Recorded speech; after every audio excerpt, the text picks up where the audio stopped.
is Ryan Lindley, who joins us now live from New Orleans and fresh off the practice field. Ryan, Darren Smith, thank you very much as always. No problem. Thanks for having me. I appreciate it as well. How is New Orleans treating you? It's great. It's, I don't think for a majority of us, a big majority, I don't think we've ever been here. And it's been awesome. We've been here for less than 24 hours and very hospitable. Well, we're in a great place, and we just got to see the Superdome practice out here today, and it's an awesome facility. I mean this question respectfully because obviously you guys went to a bowl game last year, and it was a big deal, and I'm sure it was great to play in front of your home fans and so many of the Aztec fans that showed up. Kind of weird because that's what Louisiana Lafayette's going through this year. But what's it like for you now to get this opportunity to go and to play in a bowl game on the road outside of San Diego?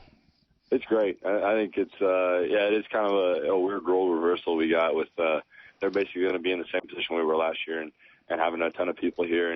And we're going to, the few faithful that travel out here, we'll put up a show for them. But it's been awesome. I think it's an awesome place. You're going to pick a place to visit and have to go to for a week that we love to be here. Well, everybody knows what the festivities are surrounding the Poinsettia Bowl and the Holiday Bowl here, whether it's a parade, whether it's some of the different stuff you had a chance and an opportunity to do last year. What do they do? How do they roll out the red carpet for San Diego State this year with the New Orleans Bowl?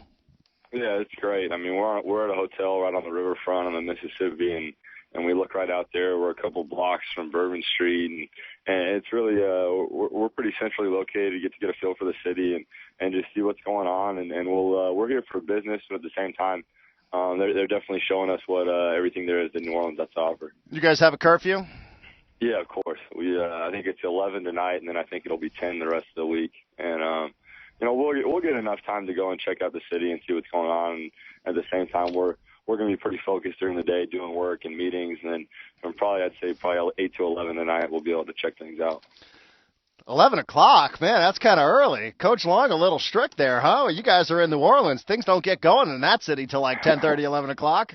Hey, honestly, I don't know if we want to be there when things get going, so it's probably a good thing. That's a good point there. How about the swag bag? How are they treating you in that department there? Yeah, we got some great stuff. I mean, I think we're going to get a lot of our stuff later on and on our way home. But, the school's gotten us some great gear. We always get some cool sweats and stuff like that. So that's another perk. But just to go play another game is one of the main blessings or benefits, I guess, you get from it. We're talking to Ryan Lindley on Double X 1090, San Diego Sports Leader. What was it like when you guys found out, A, that you were in, and B, which game it was that you were going to? We were excited. I mean, I think we kind of had an idea after we won that it might be either here or San Francisco, and you can't really beat those two cities to stay a week and kind of let them wine and dine you and then show you what's great about it. So I think this is an awesome one just because it's a place that not many guys are probably – one haven't been and probably won't get the chance to go to in their lifetime, just being from the West Coast, and it's been a great trip. When as you prepare for this game, how about the emotions, Ryan, of yourself last time you're going to be putting on that uniform, stepping on that field, coming up this Saturday? This is it now. I know we've spent a little bit of time throughout the course of this season. I've asked you this about, last time you go to such and such a place or last time senior day at Qualcomm Stadium. But this really is it for you now as an Aztec. How about the emotions this week dealing with that? Yeah, I mean, I honestly haven't thought about it, and it's something I think if you're playing the game right, you're playing every day. It's like it's your last, and then playing every play like it's your last. So I don't think really anything changes the way you play or how you approach it. It's just you appreciate it just like you do every other game, and this is an awesome, I guess, venue to be at for your last game, and we're excited to go out strong. It's going to be interesting for you guys as well. Now, you guys had this last year on your side. You talked about the role reversal. That's going to be a home game for Louisiana Lafayette, isn't it? What's it going to be like going into that building? It's played in the Superdome. I think they're expecting about 40,000 fans, and I would guess the majority of them are going to be rooting for Louisiana Lafayette. Yeah, if we can get 1,000 or 2, I might be happy. If we can get about 5% of that, I'll be okay.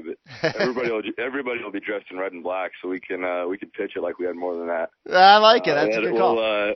We'll see. I mean, obviously it's a great venue, and I think it's going to be loud. So it might be something we have to deal with there. But regardless, I mean, we're playing on a 100 by 53 field, and that's what we do. We're playing on 11 on 11 football, and we just got to get it done. Well, you guys, it's no secret. You guys go on the road. I mean, you played at Michigan this year. You played at Army this year. It's not like you haven't gone on the road and faced some of those hostile environments before. Yeah, definitely. I mean, Michigan's one of the biggest venues in college football, and it gets loud there. And if we can handle that and deal with that, then we'll be all right here. How do you feel about your program making the move, jumping out of the Mountain West Conference and into the Big East? I think in a lot of ways it's beneficial. I think financially, competition-wise, they're going to play some great opponents. It's going to put them in position to do some big things and move forward. And obviously, I think everybody's a little upset about basketball moving to the Big West, but it's just what it is. And I think the money that the school's going to bring in, if the BCS system stays the way it does, then we should be fine. Do you think you must feel like you played some sort of role in that, because you are the quarterback on this team who did get it back into consecutive bowl games. San Diego State had continued to play the way it had played, being a non-bowl team. Who knows if they would have looked at San Diego State the same way they might look at it today. Do you feel like the way you guys have played as a team the last couple of seasons contributed to making this move possible? Yeah, I think definitely. I'm not by any means taking this on my shoulders and maybe on our senior class, but also it's a team effort. I mean, we've had two great teams the past 2 years, and we've really started to turn things around. And the buck doesn't stop yet. I mean, these guys have a bright future, and there's a lot of talented players that are young, and we're excited to see where they move from here. And we'll just be watching as alumni, but it's going to be exciting in the future. What do you know about Louisiana Lafayette? They're good. I mean, they're fast, real athletic, real tough. They go hard. They work real hard, and when you look at them, they're a lot more similar to us than a lot of people realize. I mean, everybody takes that this is going to be a home game, their first bowl game in a while, similar to us. They pride themselves on the same things we do on running the football and being tough on defense. So it's going to be a challenge. We got to be ready. How much do you know about them? Oh, just on film. I mean, we know and we look on stuff and we check things out. But I think all of us have seen every game. We got a little extra week to prepare, so we've seen a lot about what they do, and now they spread it out a lot on offense and they get after you on defense. Ragin' Cajuns. I always like that nickname, the Ragin' Cajuns as well. And since you're down there as well, have you ever seen them play outside of tape? No, I haven't. I think the Sun Belt gets on ESPN on a Thursday every once in a while, and I haven't caught them besides that, but just seen them a whole bunch on tape this week. Well, what's next? What's next for Ryan Lindley after you get through this game? I'm gonna cross that bridge when we get there, but I'll just go home, be with my family, and get ready for whatever's next for me. How about the beard? It's coming off on Sunday or Monday. Sunday or Monday, so it's going to make it through the game. So you're going through all the press conferences or all the different members of the media who you've never seen before? Are they asking you about it? Yeah, I haven't yet. Nobody here has asked me, but I'm sure I'll get something. Man, that is quite an effort there. How long did it take you to grow that sucker? It's been about 4 months, 4.5. 4 months? And what are we talking about? That's got to be a couple inches going now, right? Yeah, it's pretty long. You gonna braid it? I don't know about that. Cornrows? I'm not too into that. Well, okay, fair enough. Hey, good luck this weekend. Congratulations. Enjoy it. Absolutely enjoy it, Ryan. Thank you very much. Thank you.